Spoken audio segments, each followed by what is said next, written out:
बिस्मिल्लाहिर्रहमानिर्रहीम। अस्सलाम वालेकुम क्लास, कैसे हैं आप सब। उम्मीद करता हूं कि आप सब खैरियत से होंगे और आपकी ऑनलाइन क्लासेस भी अच्छी जा रही होंगी।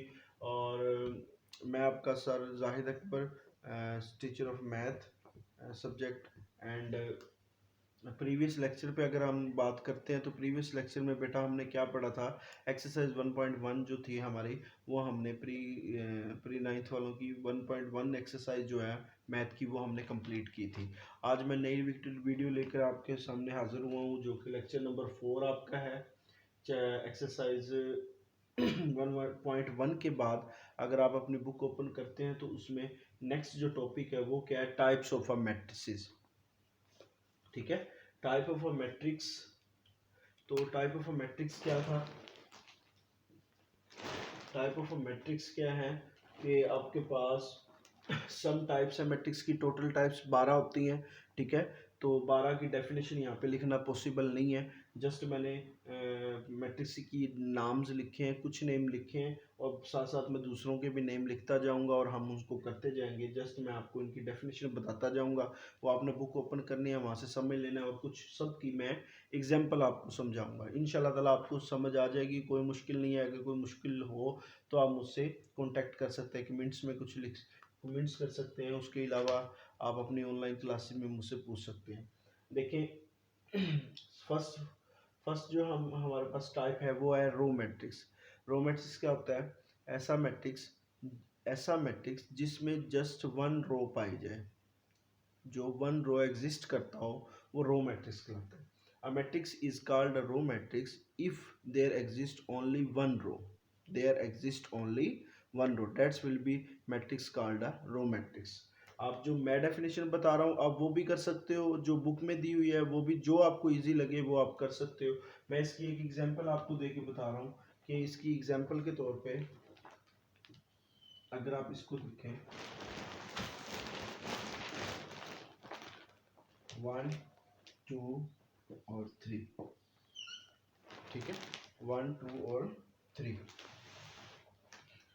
1 2 और 3। तो अगर आप इसको देखते हैं तो इसमें फर्स्ट 3 कॉलम्स हैं और फर्स्ट रो है, लेकिन रो फर्स्ट है, एक ही रो है, सिंगल रो है। अगर ऐसा मैट्रिक्स जिसमें एक ही रो लाई करती हो तो वो मैट्रिक्स हमारे पास क्या कहलाता है, रो मैट्रिक्स कहलाता है। तो इसकी मैंने एग्जांपल आपको दे के बताई है कि ऐसा मैट्रिक्स जिसमें एक रो एग्जिस्ट करती हो तो ऐसा मैट्रिक्स क्या कहलाता है, रो मैट्रिक्स कहलाता है। तो आई थिंक मुझे बहुत इजी है, तो उम्मीद करता हूँ कि आपको ये समझ आ गया होगा कि ऐसा मैट्रिक्स आपने लेना है जिसको नाम दे सकते हैं, नाम का नहीं है मसला। फॉर एग्जांपल मैंने इसको नाम ए का दे दिया। तो ऐसा मैट्रिक्स जिसमें एक रो पाई जाए, कॉलम जितने मर्जी हो उससे हमें कंसर्न नहीं है।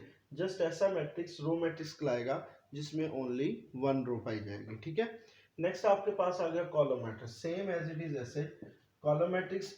ऐसा मैट्रिक्स जिसमें जस्ट वन, जैसे उसमें वन रो थी, इसमें वन कॉलम अगर एग्जिस्ट करता है तो वो कॉलम मैट्रिक्स कहलाता है। इसको भी नाम बी का दे दें और ये आपके पास आ गया 1 2 और 3। तो अगर आप इसको देखें तो ये 1 2 3 रोज 3 एग्जिस्ट करती हैं, लेकिन कॉलम आपके पास ओनली वन एग्जिस्ट करते हैं। ठीक है, ओनली वन। तो ऐसा मैट्रिक्स जिसमें वन कॉलम एग्जिस्ट करता हो तो वो हमारे पास क्या कहलाता है, कॉलम मैट्रिक्स कहलाता है। A matrix is called a column matrix if there exists only one column. Next आपके पास डेफिनेशन जो आ गई है वो आपके पास आई है रेक्टेंगुलर की। रेक्टेंगुलर मैट्रिक्स क्या है, ऐसा मैट्रिक्स जिसका ऑर्डर सेम ना हो, या आप ऐसे कह सकते, ऑर्डर क्या था, rows multiply by columns, m cross n। मतलब m क्रॉस n जिनका सेम नहीं होगा, जैसे 2/3, 3/2, 4/3, 4/1, 1/3, 1/8, 1/2, 6/3, 4/8, जिस जैसा भी कॉलम है। ठीक है, अगर वो सेम नहीं है, उनका ऑर्डर सेम नहीं है, तो वो मैट्रिक्स क्या कहलाता है, rectangular matrix. A matrix is called a rectangular matrix if order of a matrix will not be same, that's will be called a rectangular matrix. ठीक है, बिल्कुल आपको सिंपल डेफिनेशन बताई है। अगर आप और इसको सिंपल करना चाहें तो ऐसा मैट्रिक्स जिसकी रो और ना कॉलम एक दूसरे के बराबर हों। जैसे फॉर एग्जांपल मैं एक मैट्रिक्स सी लिखता हूँ और वो आपके पास है 1 2 3 4 5 6 7 9, सॉरी ऐसे लिख लेते हैं।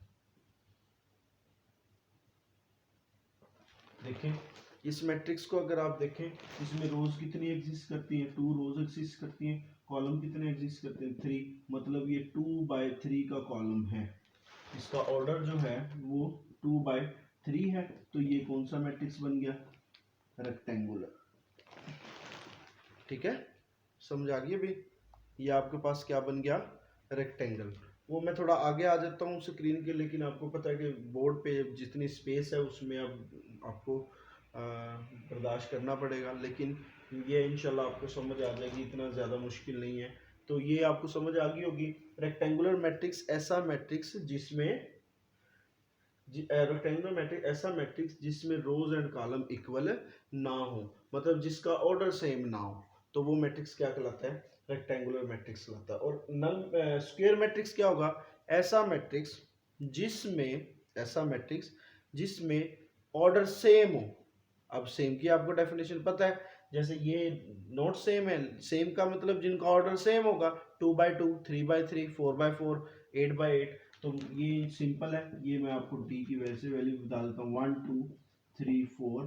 तो अगर आप इसको देखें, 2 रोज है, 2 ही कॉलम है, तो ऑर्डर ऑफ डी जो है वो आपके पास क्या निकला, 2/2, 2/2, 2/2 आ गया ऑर्डर इसका, 2/2। तो ये कौन सा मैट्रिक्स बन गया, स्क्वायर।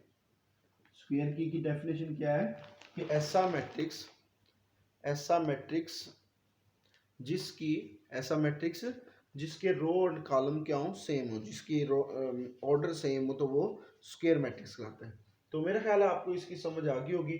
नेक्स्ट हम करते हैं नल मैट्रिक्स। नल मैट्रिक्स क्या होता है तो उसको हम देख लेते हैं। इसको मैं रेज करने लगा हूँ, तो बेटा इसको अच्छे तरीके से आपने याद रखना है, और ये मैं रेज कर रहा हूँ।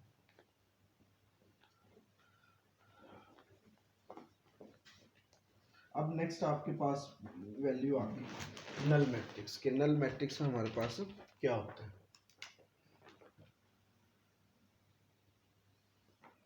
कि नल मैट्रिक्स हमारे पास क्या होता है, देखिए जरा बेटा कि नल मैट्रिक्स ऐसा मैट्रिक्स जिसके अंदर जो एंट्रीज होगी, एंट्रीज क्या होती थी कि अगर ये कोई फॉर एग्जांपल मैट्रिक्स है 1 2 3 4, तो ये इसकी एंट्रीज कहलाती हैं, ये इसकी क्या कहलाती हैं, एंट्रीज कहलाती हैं। तो ऐसा मैट्रिक्स जिसकी एंट्रीज 0 0 हो तो वो नल मैट्रिक्स कहलाता है। वो क्या कहलाता है, नल मैट्रिक्स। फॉर एग्जांपल अगर मैं इसकी आपको एक छोटी सी एग्जांपल देना चाहूँ, तो नल मैट्रिक्स की फॉर एग्जांपल हम उसको नाम ही n दे देते हैं कि नल मैट्रिक्स, नाम कोई भी दे सकते हैं, ये कोई लाजमी नहीं है कि n ही देना है।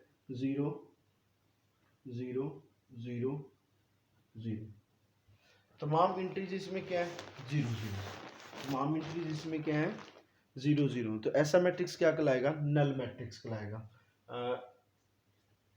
अगर इसकी डेफिनेशन को आप देखें तो बुक में आप देख सकते हैं, और साथ साथ बेटा बुक ओपन रखें और इनको करते जाएं, तो ये कोई मुश्किल नहीं है। नल मैट्रिक्स ऐसा मैट्रिक्स जिसकी एंट्रीज क्या हो, एलिमेंट्स क्या हो, 0। A matrix is called a null matrix if every element of this matrix will be 0, then will be called a nil matrix.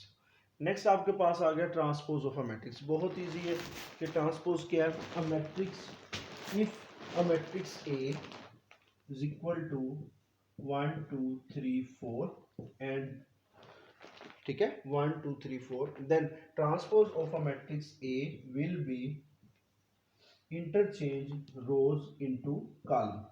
1 2 रोज है आपके पास, उसको कॉलम बना दें, 1 2 आ गया, ये भी रोज है, इसको कॉलम बना दें, तो ये क्या कहलाता है, ट्रांसपोज करते हैं। ठीक है, डेफिनेशन की समझ आ गई। एक और क्वेश्चन करके देख लेते हैं ट्रांसपोज वाला।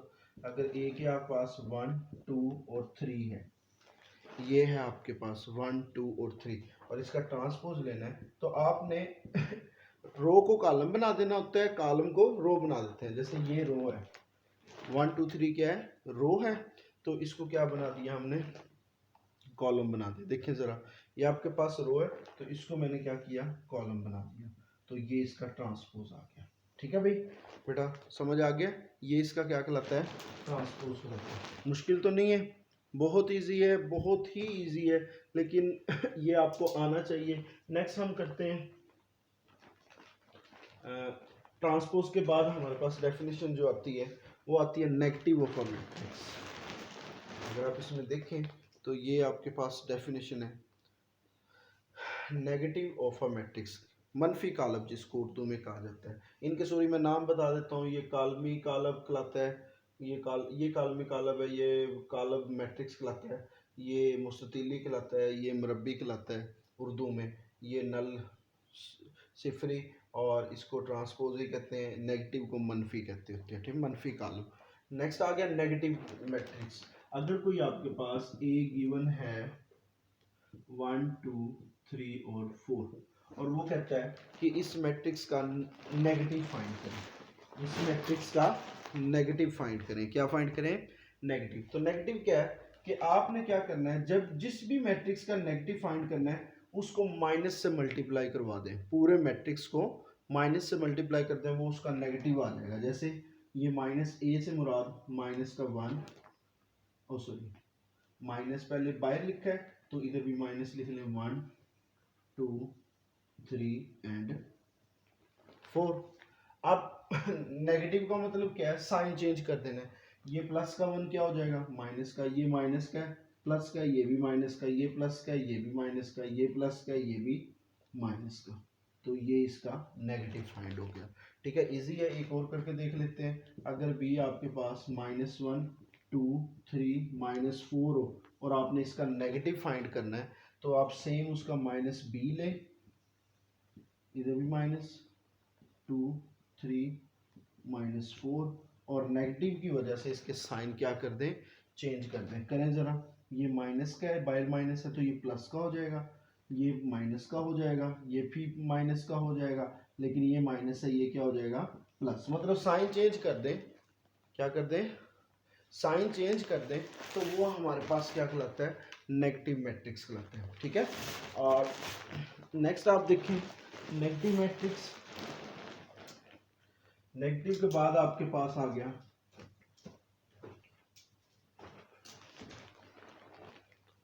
नेगेटिव के बाद आते हैं सिमेट्रिक स्क्यू सिमेट्रिक।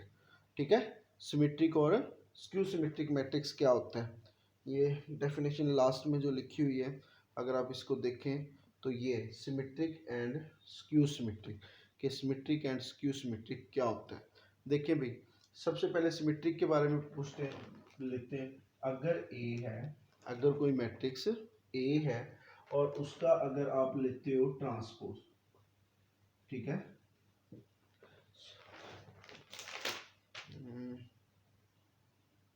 हाँ, उसका अगर आप लेते हो ट्रांसपोज, अगर ए मैट्रिक्स है उसका आप ट्रांसपोज लेते हो और वो आंसर ए ही दे दे, वही मैट्रिक्स बाद में आ जाए, दोबारा आ जाए, तो वो सिमेट्रिक लाता है। फॉर एग्जांपल हम एक एग्जांपल ले लेते हैं। अगर ए इज इक्वल टू 1 2 2 1 है, 1 2 2 1 है, तो इसका आप ट्रांसपोज लें। ट्रांसपोज अभी हमने पढ़ा था, ट्रांसपोज क्या है कि आपने उनके साइन चेंज कर देने हैं, ओ सॉरी रोज को इंटरचेंज कर देना है। इसकी इधर रो 1 2 है तो उसको कॉलम बना दिया, ये 2 1 है इसको कॉलम बना दिया। तो अगर आप इसको थोड़ा सा देखें तो A transpose is equal to 1 2 2 1 जो है ये दोबारा आपका ए बन गया, यही ये आ गया 1 2 2 1 1 2 2 1, तो दोबारा आपके पास ए ही आ गया। अगर आपके पास ये कंडीशन आ जाए तो ये आपके पास क्या कहलाती है, सिमेट्रिक, सिमेट्रिक मैट्रिक। ठीक है, सिमेट्रिक कहलाते हैं ये। ठीक है भाई, समझ आ गई आपको।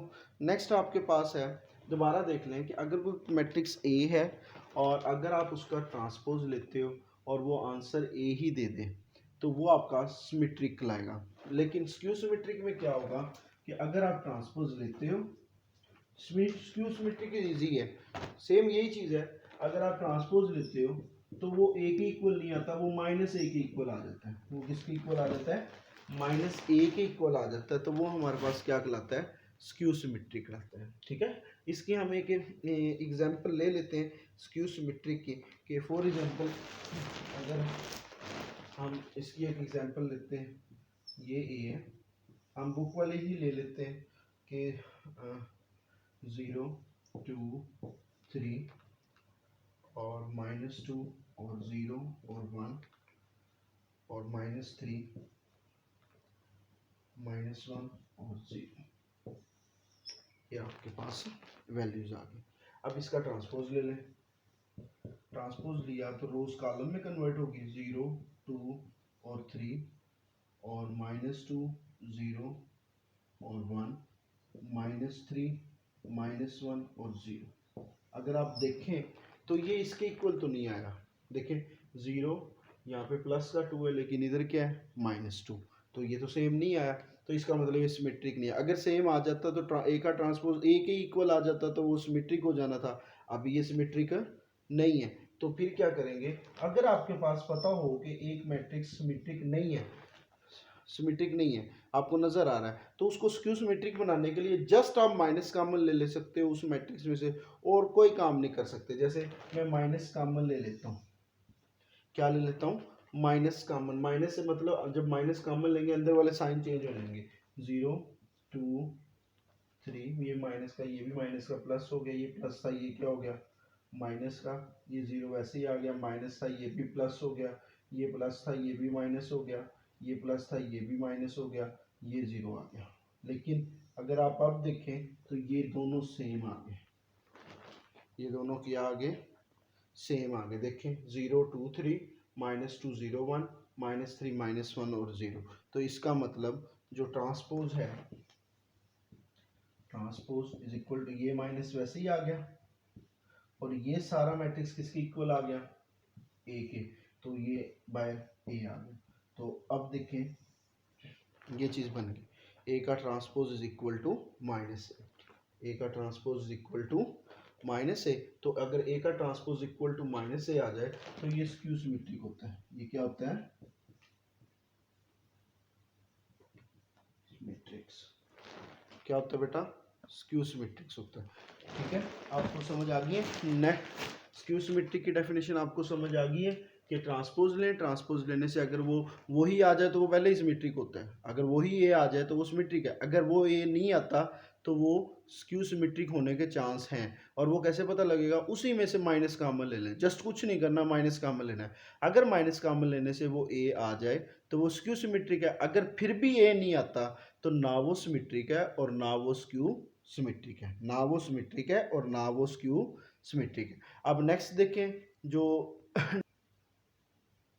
जी, अब नेक्स्ट जो आपके पास डेफिनेशंस हैं वो आपके पास असल में जो हैं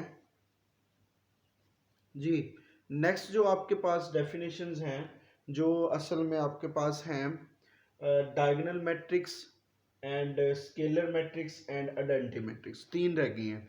ठीक है, diagonal, scalar and identity matrix.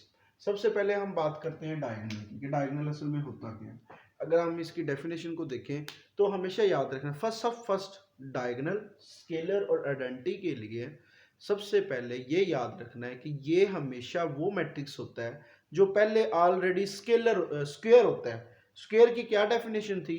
जिसका ऑर्डर सेम होता है। ये कभी भी रेक्टेंगुलर नहीं हो सकता। जिनका ऑर्डर सेम नहीं होता वो डायगोनल कभी नहीं हो सकते, ये याद रखना है। ना वो स्केलर हो सकते हैं, ना वो आइडेंटिटी हो सकते हैं। जस्ट वन कंडीशन है कि जस्ट उनका लाजमी है कि वो क्या हो? स्क्वायर हो, वो क्या हो? स्क्वायर हो। अगर कोई मैट्रिक्स, पहले तो ये चेक करें, किसी को भी डायगोनल, स्केलर या आइडेंटिटी चेक करना है तो पहले ये चेक करें क्या उनका ऑर्डर सेम है। अगर उनका ऑर्डर सेम है तो नेक्स्ट प्रोसीजर करें और उनको चेक करें कि वो डायगोनल है या नहीं। अब सबसे पहले डायगोनल क्या है? A square matrix A is called a diagonal matrix if at least any one of the entries of its diagonal is non-zero and non-diagonal entries are zero। ये डायगोनल होता है, इसको प्रिंसिपल डायगोनल भी कहते हैं। ठीक है, ये वाली जो चीज होती है ये डायगोनल है। एनी डायगोनल, दो डायगोनल होते हैं, एक ये एक ये। एनी कोई भी डायगोनल ले लें, ये प्रिंसिपल डायगोनल है, मतलब कोई भी डायगोनल ले जो कि एक डायगोनल ऐसा हो जो नॉन जीरो हो। नॉन जीरो से मुराद उसमें एंट्री जीरो की आए ना, उस डायगोनल में एंट्री ना हो और उसके अलावा तमाम एंट्रीज जीरो, तो वो डायगोनल मैट्रिक्स कहलाता है। ठीक है, दोबारा मैं रिपीट कर देता हूँ। डायगोनल मैट्रिक्स ऐसा मैट्रिक्स जो, पहली बात तो स्क्वायर होगा, कभी भी रेक्टेंगल नहीं हो सकता, उसका ऑर्डर सेम होगा, उसी स्क्वायर का ही डायगोनल होगा। और डायगोनल की क्या डेफिनेशन है, पहले तो स्क्वायर हो, फिर उसके अंदर जो डायगोनल है उसमें जीरो नहीं इंक्लूड हो सकता, उसमें जीरो इंक्लूड नहीं हो सकता। हाँ, जो डायगोनल एक, जो आप, क्योंकि दो डायगोनल है तो एनी, एनी का मतलब कोई एक, एनी का मतलब कोई भी, तो हम ये ले लेते हैं। तो एक डायगोनल ऐसा होना चाहिए जो नॉन जीरो। जब आपको एक डायगोनल ऐसा आप सिलेक्ट कर लेते हो, या तो ये कर लो या ये कर लो।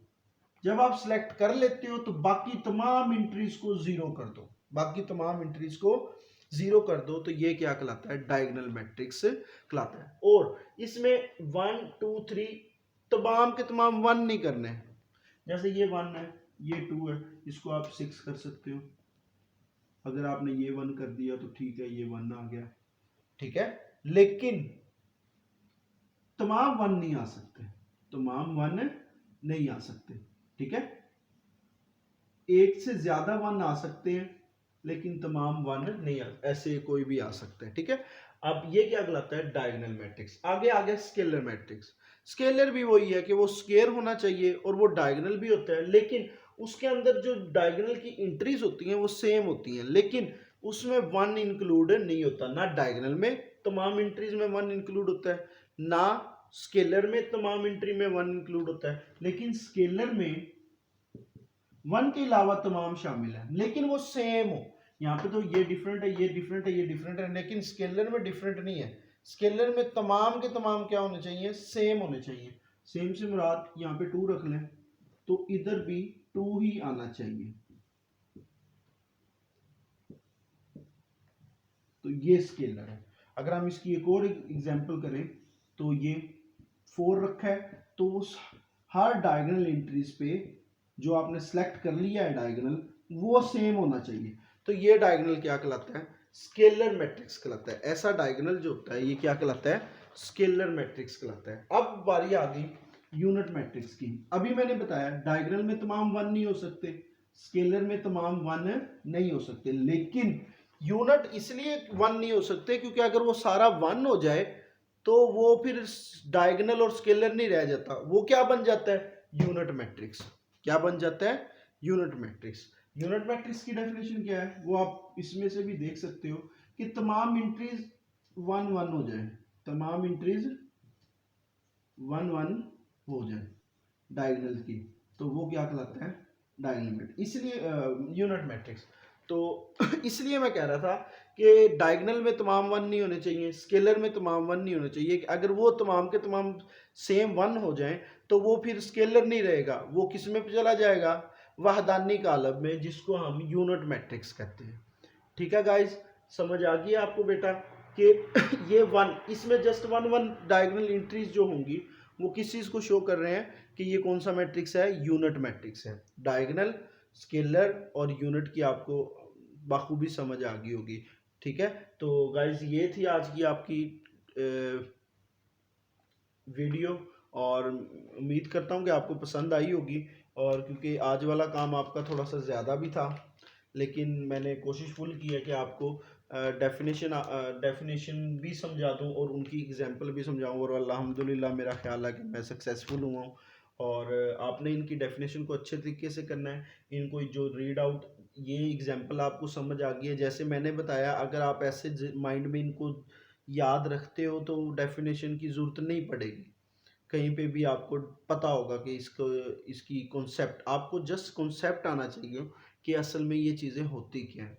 तो अगर आप करना चाहें तो टाइप ऑफ मैट्रिक्स में जो डेफिनेशन हैं वो आपने सारी करके आनी है, और ये मैंने एग्जांपल्स बता आपको सारी दी हैं, तो ये बेटा आपने अच्छे तरीके से करना है। और जो ना समझ आए वो आप मुझसे ऑनलाइन क्लासेस में पूछ सकते हैं। ओके बेटा, शुक्रिया, अल्लाह हाफिज़।